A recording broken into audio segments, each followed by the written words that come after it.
지난주에 우리는 귀신의 실체에 대해서 살펴보았었는데요. 귀신은 하나님과 인간 사이를 완전히 갈라놓고 또 인간을 파멸로 몰고 가기 위해서 수많은 역사를 일으키고 있다라고 말씀드렸습니다. 특히 이 점술 행위를 통해서 하나님을 의지하는 대신에 다른 영적 존재를 더 의지하게 하므로 하나님과는 더더욱 멀어지게 만드는 전략을 쓰고 있다고 말씀드렸었죠. 안타깝게도 사람들은 귀신을 배후에 두고 귀신을 섬기면서 일하고 있는 이 많은 무속인들에게 찾아가서 자신의 문제를 상담하고 해결 방법을 찾으려고 한다는 것입니다. 자, 그렇다면 그 무속인들이 사람들의 문제에 해결 방법을 줄 수 있을까요? 없을까요? 있어요, 없어요? 처음에는요, 눈에 보일 정도로 해결 방법을 제시해주고 마음의 안정을 찾아줍니다. 처음에는 그렇습니다. 자, 그런데 이것이 바로 속임수라는 것을 깨달아야 돼요. 이제 이 문제만 생기면 앞으로 이 사람은 누구를 찾아가게 될까요? 당연히 자기 문제를 해결해 주었던 그 무속인을 찾아가서 상담을 하게 되고 문제 해결을 받으려고 한다는 것입니다. 한번 맛을 보니까 좋은 거예요. 문제를 해결해 주니까 좋은 거예요.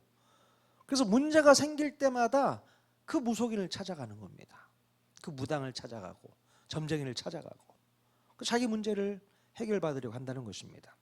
어쩌면 그 문제조차도 사탄이 던져준 올무일 수 있다는 것을 우리는 반드시 눈치를 챌 수 있어야 되는 거예요. 이렇게 사탄은 병을 주고 또 약도 주면서 인간의 약점을 잡아서 통제할 수 있게 된다는 것입니다. 자, 결국 우리 인간을 자기의 발 아래에 두고서 마음껏 통제하면서 자기들의 노예로 써먹을 수 있게 되는 것입니다. 자, 그런데 인간은 그 사실도 모르고 용하다는 무당을 수시로 찾아가고 있는 것입니다. 저 오늘 본문에서도 보면 사탄의 실체를 여실히 볼 수 있는 장면이 나옵니다. 예수님께서는 공생애를 시작하시기 전에 침례 요한으로부터 침례를 받으시게 되죠. 그리고 성령에 이끌려서 광야로 들어가서 사탄의 시험을 받으시게 됩니다. 자, 여기서 왜 성령님께서는 예수님을 편안한 곳이 아닌 사탄의 시험 현장으로 이끄셨을까요? 왜 그랬을까요? 곰곰이 생각해 보면요, 그 이유는 바로 예수님께서 공생애를 시작하시기 전에 40일을 금식하면서 사탄에 대한 선전포고를 날리기 위함이셨다고 생각이 되어집니다. 자, 우리가 성경을 읽다 보면요, 우리 예수님을 인류의 조상인 아담과 대비시켜서 설명하는 것을 볼 수 있습니다. 즉, 첫 번째 아담은 풍요로운 에덴 동산에서 사탄의 유혹에 빠져서 실패하게 되고 그 결과로 인해서 온 인류에게 죄가 들어오게 되었지 않습니까?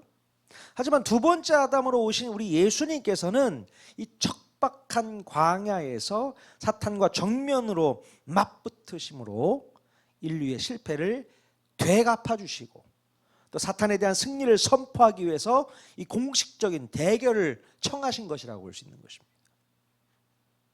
이렇게 예수님께서는 광야에서 40일 동안을 금식하시면서 줄이시게 됩니다. 우리 한 끼라도 밥 안 먹으면 어떻게 돼요? 배 고프시잖아요. 오늘 저녁 안 드신 분 계십니까? 두 그릇씩 드셨죠. 밥 안 먹으면 배고파요. 근데 예수님께서 40일 동안 금식을 하셨습니다. 얼마나 배가 고프셨을까요? 자, 바로 이때 예수님을 시험하기 위해서 사탄이 찾아오게 됩니다. 사탄은 예수님을 무작정 공격하지 않고요, 그들의 주특기를 발휘해서 약점을 공격했습니다. 자, 원래 사탄은 상대방의 약점을 잘 파악하고 공격하는 특징이 있습니다. 자, 태초에 아담과 하와에게도 그들의 약점인 욕망과 호기심 등을 자극하고 공격했던 것을 볼 수 있습니다. 자, 사탄은 예수님을 어떻게 공격해서 자신의 통제 아래에 두려고 했던 것일까요? 어떻게 공격합니까?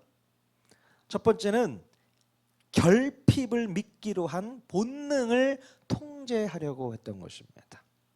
자, 마태복음 4장 3절 말씀 같이 한번 읽어보도록 하겠습니다. 시작. 시험하는 자가 예수께 나와서 이르되 내가 만일 하나님의 아들이거든 명하여 이 돌들로 떡덩이가 되게 하라.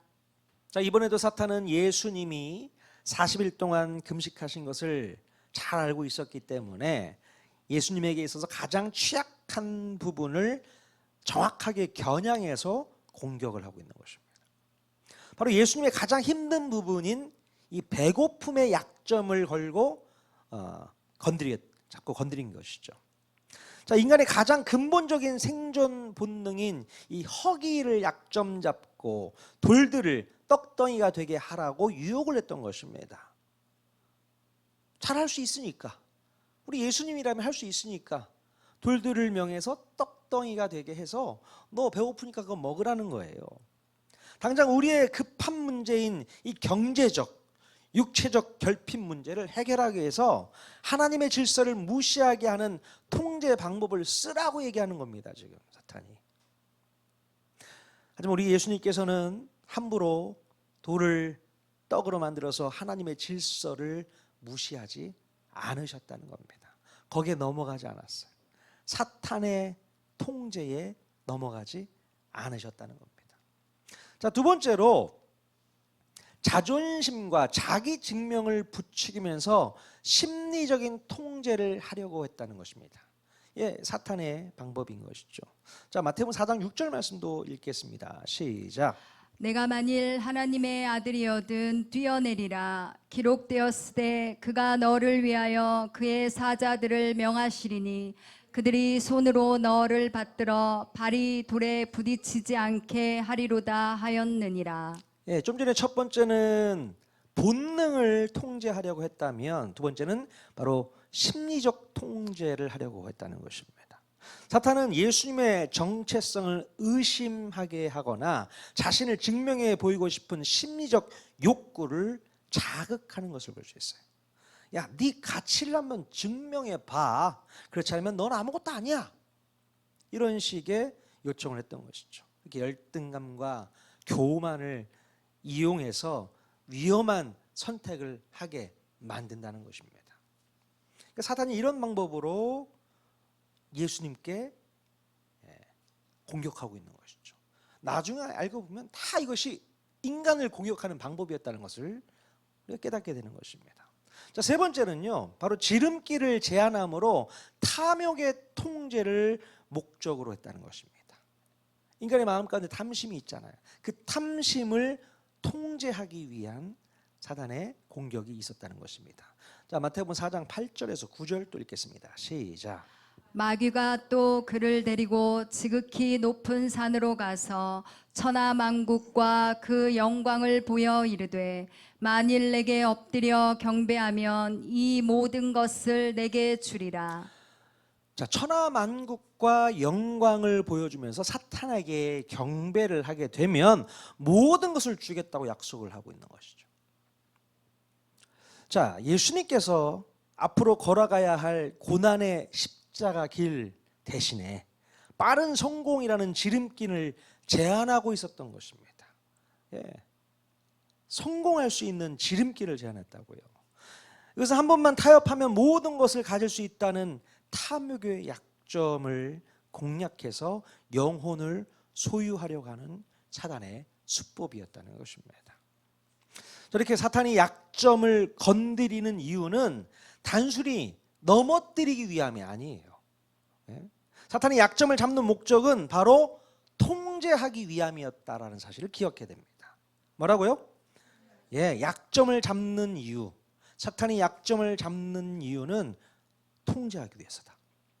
자, 사탄의 본심이 조금 전에 읽었던 9절 말씀에 그대로 나와 있습니다. 자, 내게 엎드려 경배하면 이 모든 것을 내게 주겠다라고 말했잖아요. 내게 엎드려 경배하면 이게 무슨 말을 하는 거예요? 복종하라는 얘기지 않습니까? 내가 너를 통제할 수 있도록 해달라. 사탄은 우리 인간일 뿐만 아니라 예수님까지도 복종하게 만들고 입맛에 맞게 지배하기 위해서 거래를 제안했던 것이죠. 네 약점은 내가 해결해 줄게. 대신에 나에게 굴복해. 이게 사탄의 속삭임이라는 것입니다. 네. 자, 출애굽기에서도 보면요, 사탄의 수법을 우리가 바로를 통해서, 애굽의 바로를 통해서도 볼 수 있게 됩니다. 자, 모세가 히브리 노예들을 이집트에서 탈출시키려고 하자 이 애굽의 바로는 노예들의 약점을 잡아서 노예들을 통제하게 됩니다. 자, 그때 당시에 노예들의 약점이 무엇이었습니까? 자, 평상시 때보다 과중한 노동력을 부과해서 고통을 주면서 통제하려고 했잖아요. 예. 바로는 늘 지급해 주었던 벽돌 재료인 지푸라기를 공급해 주지 않고 노예들에게 직접 공급해다가 벽돌을 만들어서 납품하도록 했던 것입니다.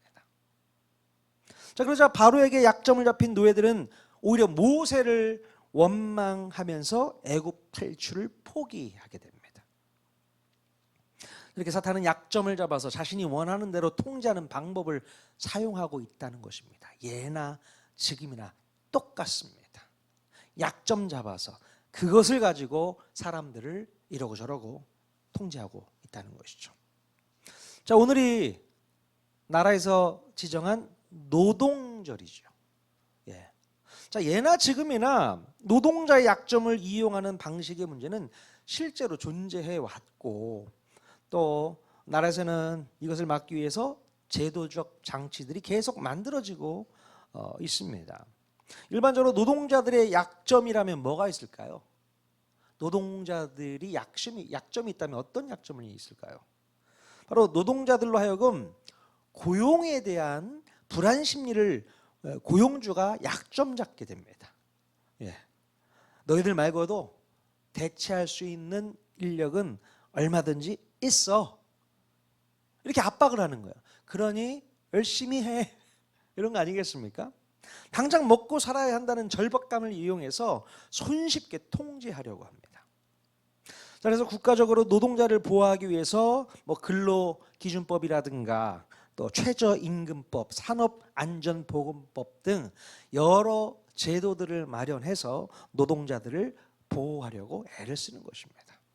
자, 그럼에도 불구하고 노동자들의 약점은 이 사각지대가 많이 있기 때문에 약점을 없애기 위한 끊임없는 제도 마련과 개선이 이 나라에는 필요하지 않나 생각이 되어집니다. 자, 그렇다면 사탄이 인간을 통제하기 위해서 약점을 잡는 방식을 선택한 이유가 뭘까 한번 생각해 볼 필요가 있습니다. 자, 인간을 통제하는 방법은 여러 가지가 있을 건데 왜 하필 약점을 잡는 방법을 선택했냐는 거예요. 몇 가지 이유가 있습니다. 첫 번째는요, 큰 힘을 들이지 않고도 손쉽게 통제할 수 있기 때문이라고 볼 수 있습니다.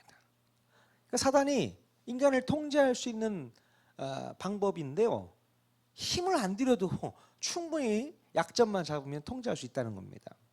사탄은 전면적인 공격보다는 인간의 약한 지점을 공략하는 것이 훨씬 더 효율적이라는 사실을 잘 알고 있습니다. 그러니까 원래 강한 부분을 공격하게 되면 저항이 클 테지만 이 약한 부분을 건드리면요, 그냥 스스로 무너지게 되어 있어요. 예. 그래서 사탄은 우리의 약점을 찾고 그 약점을 건드려서 쉽게 무너뜨리려고 한다는 것입니다. 자, 그렇기 때문에 우리는 가능하면 약점을 만들지 말아야 됩니다. 예.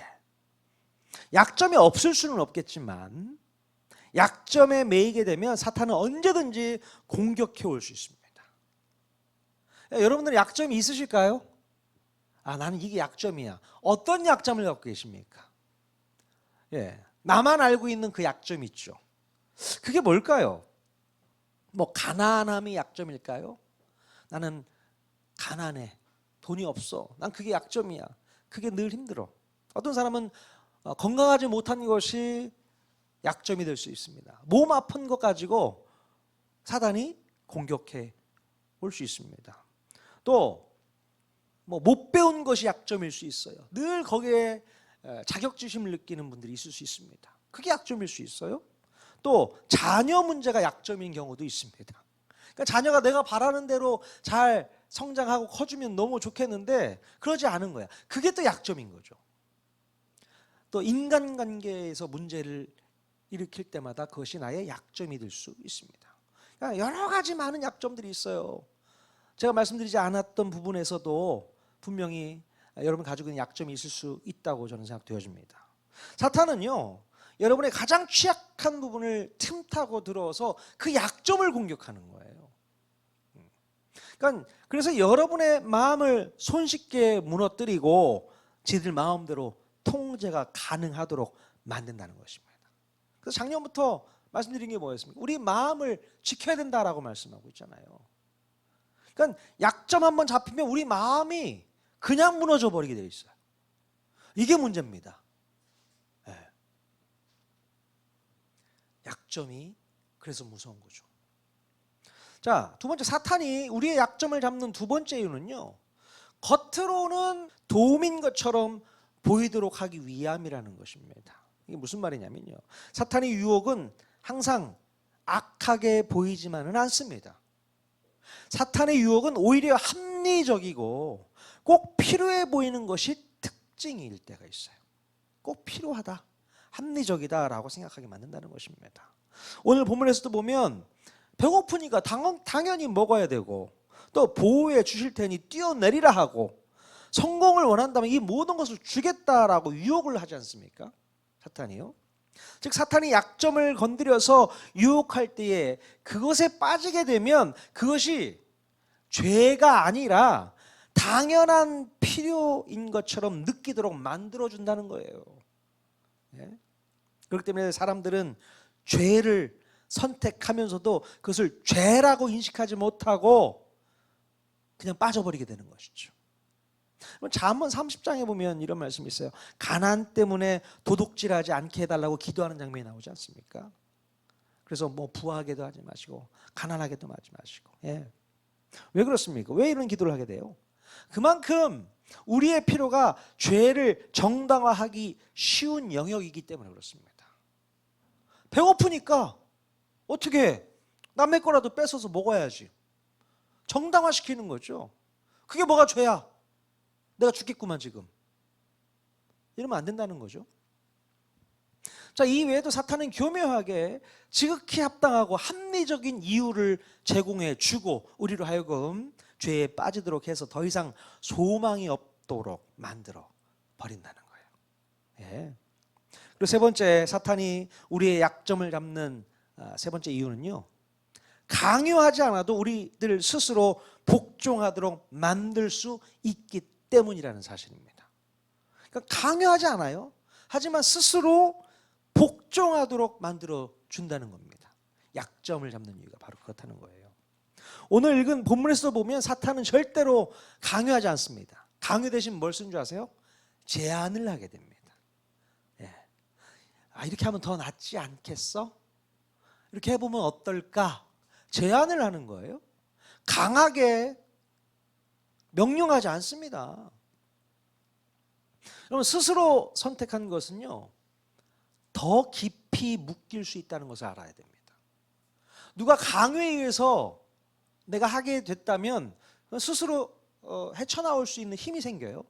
근데 스스로 결정한 부분에 있어서는 함부로 나올 수가 없다는 겁니다. 강요된 순종은 언제든지 반발이 가능하거든요. 네. 하지만 스스로 선택한 순종은 쉽게 벗어나지를 못합니다. 그래서 이 약점을 이용하면 사람이 자발적으로 사탄의 영향 아래에 스스로 들어가게 되어 있어요.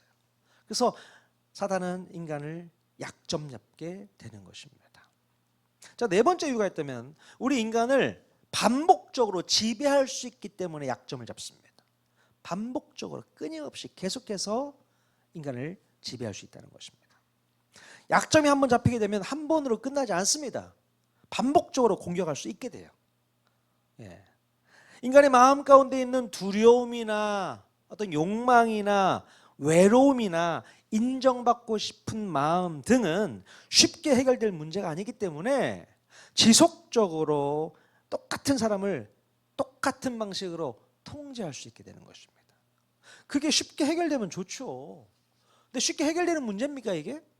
그렇지 않기 때문에 그가 한번 딱 잡혀버리면 계속 끌려다니는 거예요, 사탄에게. 그런 경험 있으시잖아요.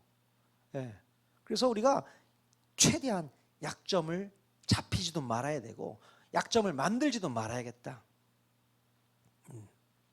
자, 다섯 번째, 그리고 무엇보다도 가장 큰 이유가 있다면 하나님과의 관계를 무너뜨리기에 가장 쉬운 통로가 바로 사람의 약점을 잡는 것임을 사탄이 알기 때문입니다. 예. 하나님과 관계를 무너뜨리기가 너무 좋아요. 약점 한번 잡히면. 한번 약점을 잡히게 되면 하나님보다는 다른 것을 더 의지하게 됩니다. 하나님을 의지하지 않습니다. 다른 것을 의지하게 되죠. 오늘 본문에 있는 것처럼 배고픔의 약점이 잡히게 되면요, 하나님보다 떡을 더 의지하게 됩니다. 눈에 보이는 떡을 더 의지하게 돼 있어요. 저것만 먹으면 내 배고픔이 사라지니까 하나님을 의지하지 않습니다. 저 떡을 바라보고 떡에 집중하게 되고 떡에 집착하게 되는 거예요. 네. 또 안전에 대한 약점이 잡히게 되면 하나님보다 다른 안전장치를 의지하게 됩니다. 야, 저 돈만 있으면 내가 풍요롭게 살 수 있을 텐데. 그래서 돈에 매이게 되는 거 아니겠습니까? 예. 하나님을 의지하지 않고 통장 잔고를 바라보면서 흐뭇해하고 있는 거죠. 인간이 그렇다는 거예요. 그게 약점이라는 겁니다. 성공에 대한 약점이 잡히게 되면 하나님보다 세상적인 권력을 더 의지하게 됩니다. 그게 성공이라고 생각하는 거거든요. 하나님을 의지하지 않습니다. 세상 권력이 나에게 뭔 여러 가지 많은 힘을 준다고 생각하는 것이죠. 거기에 빠지면 끝장나는 거예요. 저렇게 약점이 잡힌 인간은 하나님 중심적 사고는 완전히 사라지게 되고 자기의 욕구를 충족시켜주는 세상적인 방식의 노예가 되어서 더 이상 하나님을 찾지도 않고 오히려 하나님과 더욱더 멀어지게 된다는 것이죠. 이것이 바로 사탄이 원하는 최종적인 결과의 모습이라는 것을 깨달아야 됩니다. 자, 그렇기 때문에 사탄은 우리의 약점을 공격해서 놀라운 효과를 보고 있다는 것을 아셔야 돼요. 얼마나 많은 효과를 보고 있는지 모릅니다. 그래서 사탄은 우리의 약점을 절대로 없애지 않고 계속 남겨두고 이용해 먹고 있어요. 이용 당해보신 분들 계십니까? 약점에 잡혀가지고 사로잡혀서 이용당하신 분들 있으실까요? 예. 너무나도 안타깝죠. 내가 이 사탄의 굴레에서 어떻게 벗어날 수 있는가, 이 생각을 우리가 할 수 있게 되는데요. 참, 그렇다면 우리 하나님께서는 우리의 약점을 어떻게 대하기를 원하실까요? 하나님은 우리의 약점을 보시고 어떻게 대하기를 원하실까요?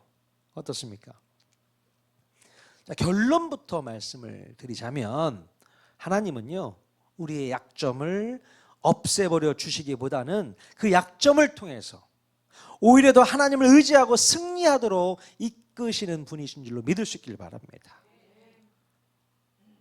안타깝습니다. 하나님 왜 이 방법을 쓰시는지. 없애주시면 끝나려는 거잖아요. 약점 없애주시면 사탄의 유혹도 받지 않고 좋잖아요. 근데 우리 하나님의 방식은 없애는 방식이 아니라는 거예요. 오히려 그것을 통해서 하나님을 더 의지하도록 한다는 겁니다.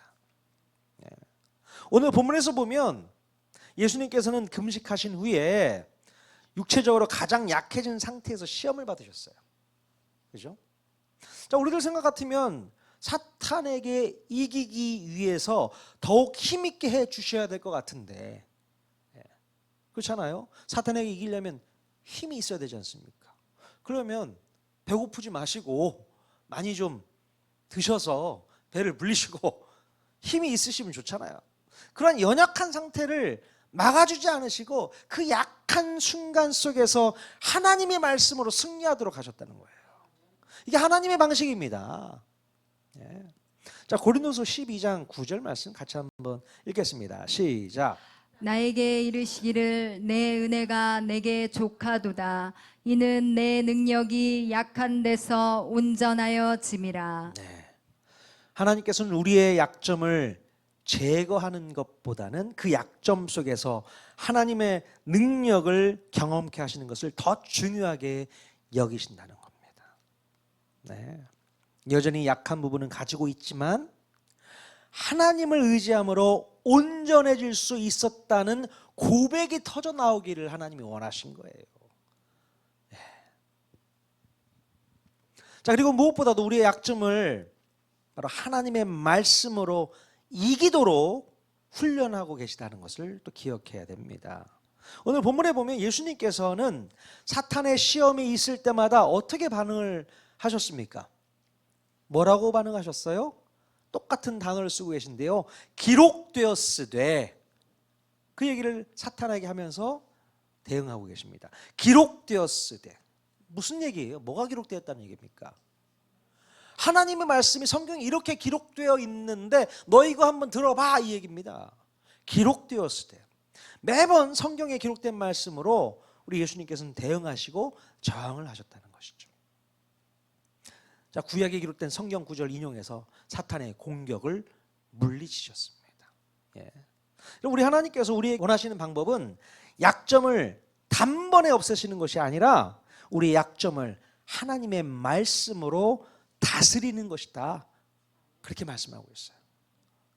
하나님이 원하시는 것은 약점을 없애는 게 지금 중요한 게 아니야. 너에게 꼭 필요한 것은 하나님의 말씀으로 그 약점을 극복해 나가는 거야, 그렇게 말씀하고 있어요. 이번 주에 우리 교회 성도 중에 한 분이 뇌 MRI 촬영을 하신 분이 계세요. 뇌에 이제 뭔가 좀 상태가 안 좋아서 1년 뒤에 사진을 찍어보자고 했었는데 그날이 이제 어제였던 것 같습니다. 근데 MRI를 찍는다는 게 또 쉬운 일도 아니고 또 어떤 결과가 나오게 될지 걱정이 되지 않습니까? 여러분 걱정 안 되세요? 걱정되죠. 마음이 두근두근. 저한테 기도를 요청해 왔습니다. 목사님 저를 위해서 기도해 주시라고. 그래서 제가 이제 전화를 걸어서 기도해 주기 전에 그분에게 꼭 말씀을 붙드셔야 될 것을 말씀드렸어요. 그래서 이사야서 41장 10절 말씀을 피시라고 얘기했어요. 성경을 피고 같이 읽었습니다. 뭔지 아시죠? 두려워하지 말라, 내가 너와 함께함이라.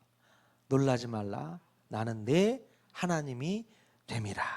내가 너를 굳세게 하리라. 참으로 너를 도와주리라. 참으로 나의 의로운 오른손으로 너를 붙들리라. 이 말씀 외우고 병원 가시라고 했어요. 이 말씀 외우세요. 그리고 내 마음 가운데 꼭 새겨 넣으세요. 기도해 드렸거든요. 그래서 그 다음 날 병원에 갔다 오고 바로 저한테 전화를 주셨더라고요. 목사님, 목소리가 달라. 밝은 목소리로 저한테 전화를 주셨어요. 목사님, 검사 결과 나왔는데 특별한 이상이 없다고 합니다. 2년 뒤에 오랍니다. 그런 얘기를 하는 거예요. 그러니까 목사님이 말씀하셔서 계속 이 말씀을 외우고 있었다는 거예요. 그러니까 말씀이 없으면 계속 두려움이 마음에 있는 거거든요. 걱정이 있고 염려가 있고 뭐가 이상이 있으면 어떡하지? 그 다음에 나는 어떻게 되지? 그 걱정밖에 없는 거예요. 그런데 하나님의 말씀이 내 마음 가운데 딱 들어오니까 다른 생각하지 않고 이 말씀만 붙들게 되는 거예요. 아, 두려워하지 말라고 했구나. 염려하지 말라고 했구나. 하나님이 나의 하나님이 되시니 내가 놀랄 필요가 없는 거잖아. 계속 말씀으로 확인을 하고 확신을 가지고 MRI 찍을 때도 두려움이 없는 거죠. 하나님이 나와 함께 하신다. 예? 나의 손을 붙들고 계신다. 그리고 나서 경험한 게 뭐예요? 아무 이상 없다. 판정을 받으니 역시 하나님 말씀 붙잡고 있어야겠구나 하는 생각을 하지 않겠습니까? 예. 어떤 상황과 결과가 나오더라도 말씀을 붙잡고 있는 사람은 흔들리지 않습니다.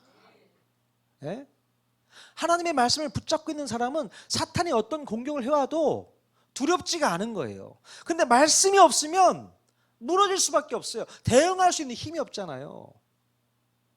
이 말씀이 뭐라고 했어요? 성경에 검이라고 있지 않습니까? 검. 무기예요. 우리의 가장 중요한 영적 무기가 하나님의 말씀의 검인 줄 믿습니다. 사단이 공격해 오면 말씀으로 쳐야죠. 예. 근데 칠 수 있는 무기가 나에게 아무것도 없다면 어떻게 되는 거예요? 그냥 쓰러지고 넘어질 수밖에 없는 거예요. 말도 안 되는 거죠. 하나님의 자녀가 말씀이 없어서 넘어진다. 그래서 우리가 해야 될 게 뭐예요? 말씀 공부해야 되고, 말씀을 읽어야 되고, 말씀을 묵상하고 암송하고 해야 되는 겁니다. 나에게 힘을 주고 도전을 주고 또 내 마음 가운데 새겨 넣어야 될 말씀들, 하나님이 나에게 주신 약속의 말씀들 붙잡으셔야 되는 거예요. 그래야만 이길 수 있는 줄로 믿습니다. 기록되었으되, 예수님만 쓰지 마시고 우리도 한번 써보면 어떨까요? 사단의 역사가 내 마음 가운데 나를 흔들려고 할 때 기록되었으되 했는데 어디에 기록되어 있더라? 반복적으로 우리가 알고, 또 여러분 메모 같은 거 해놓고 있으면 좋겠죠. 그때마다 펴서 읽을 수 있고. 꼭 여러분 그렇게 한번 도전해 보실 수 있기를 바랍니다. 우리가 마지막으로 우리 깨달아야 할 것은요, 바로 성령님께서 우리의 약점을 도와주신다는 것을 기억해야 되는 거예요. 성령님께서 우리의 약점을 도와주신다. 로마서 8장 26절 말씀 같이 읽겠습니다. 시작. 이와 같이 성령도 우리의 연약함을 도우시나니 우리는 마땅히 기도할 바를 알지 못하나 오직 성령이 말할 수 없는 탄식으로 우리를 위하여 친히 간구하시느니라. 네, 우리의 힘으로는 우리의 약점을 이길 수 없기 때문에 누가 도와주신다고요? 성령님이 도와주신다고요. 우리 안에 임재해 계시는 성령님이 우리를 도와주신다고 말씀하고 있습니다. 이 말씀을 외우셔야 됩니다. 이 말씀을 못 외우시면 성령님이 나를 도와주신다는 것 자체를 생각하지 못하는 거예요. 말씀을 알면 아하, 성령님이 나를 도와주시는구나, 거기에 힘을 또 낼 수 있는 거 아니겠습니까? 네, 말씀에 분명히 기록되어 있어요. 원래 사탄의 전략은 야, 그냥 너 혼자서 해결해 봐, 그렇게 요청하고 있어요. 사탄은 그래요. 너 혼자서 해결해. 자, 그러나 하나님의 방법은요, 성령을 의지하라고 말씀하고 있습니다. 너 혼자 힘을 할 수 없어. 성령을 의지해야 돼. 네 마음 가운데 있는 성령님이 널 도우실 거야. 성령님을 꼭 의지해 라고 말씀하고 계십니다. 자, 사랑하는 우리 통하는 교회 성도님들, 사탄은요, 우리의 약점을 통해서 우리를 지금도 무너뜨리려고 하지만 하나님은 바로 그 약점을 통해서 우리를 살리시기를 원한다는 사실입니다. 사탄은 죽이려고 하지만 하나님은 우리의 약점을 가지고 살리시려고 말씀하고 있어요. 우리는 늘 약해지지 않기를 구하지만 하나님은 우리의 약함 속에서 역사하는 것을 기뻐하십니다. 예. 광야에서 가장 연약한 순간에 시험을 받으셨던 예수님처럼 우리 역시도 그 약한 자리에서 하나님의 말씀을 붙들 때 비로소 승리할 수 있게 될 줄로 믿습니다. 예, 말씀을 붙들어야 돼요. 더 이상 우리의 약점을 숨기거나 부끄러워하실 필요가 없으세요. 숨기면 숨길수록 그 약점은 약점이 되어버립니다. 그런데요, 숨길 필요 없이 드러내 보십시오. 드러내는 순간 약점은 약점이 아닌 거예요. 그렇지 않습니까? 약점은 숨기려고 하는 거지 않습니까? 그런데 드러내버려, 다 열어내, 오픈해버리면 그것은 약점이 되지 않습니다. 그런 담대한 마음을 가질 수 있길 바랍니다. 아니, 이걸 어떻게 내가 드러내, 어떻게 알려? 그래요. 계속 약점으로 자꾸 살고 싶으면 그냥 숨기고 감추십시오. 그러나 그것이 나에겐 약점이 아니야 라고 생각된다면 오픈하십시오. 또 기도 요청하십시오. 그게 필요한 줄로 믿습니다. 그때 하나님께서는 말씀으로 우리를 붙들어 주시고 성령으로 우리를 도와주셔서 결코 무너지지 않도록 책임져 주실 줄로 믿습니다. 이제 우리는 선택해야 됩니다. 여전히 내 약점을 붙잡고 사탄의 통제 아래 내가 살아갈 것인가, 아니면 약점을 하나님께 내어 맡기고 말씀으로 승리하는 삶을 살 것인가, 뭐 선택하시겠어요? 예? 오늘 시간 우리의 연약함을 하나님께 올려드리면서 오직 하나님만을 의지하는 삶으로 나아가기를 결단하는 저와 여러분보다 다 될 수 있기를 주님의 이름으로 간절히 축원드립니다. 정말요. 그렇게 한번 해보시죠. 우리는 늘 넘어질 수밖에 없습니다. 우린 늘 연약한 존재이잖아요. 나 혼자 힘으로 할 수 없어요. 같이 이겨내야 됩니다. 말씀으로 이겨내고 성령님으로 이뤄내고 옆에 있는 동역자들과 함께 힘을 모아서 이겨내는 것, 이것이 주님의 뜻인 줄로 믿습니다.